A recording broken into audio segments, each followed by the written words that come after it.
انگار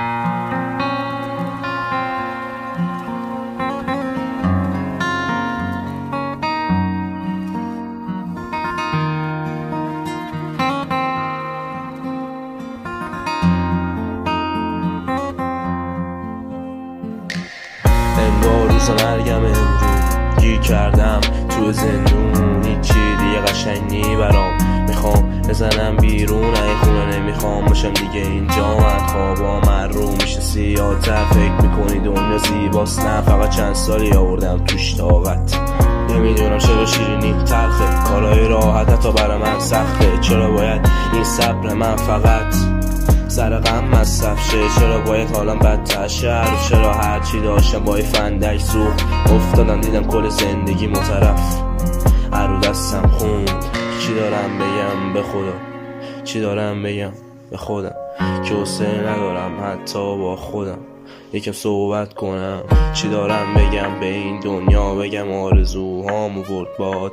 چی دارم بگم به آهنگ که یاد داد برم راه و تا ته؟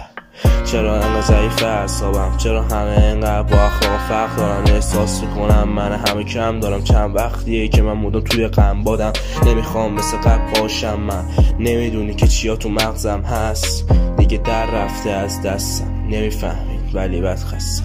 نمیدونم چرا انقدر سخت شده، چرا اون لحن کلم انقدر سرد شده، چرا همه کوچه ها بومبستن، چرا مردم شهر انقدر خستن، چرا محبت معنی نداره. احساس میکنم 2000 خرابه، من دیگه حالیم نمیشه، میخوام برم من دیگه برا همیشه.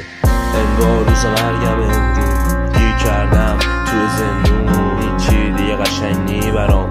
میخوام بزنم بیرون این خونه، نمیخوام باشم دیگه اینجا. من خوابا من رو میشه سیاه‌تر، فکر میکنی دنیا زیباست؟ نه فقط چند سالی آوردم توش طاقت.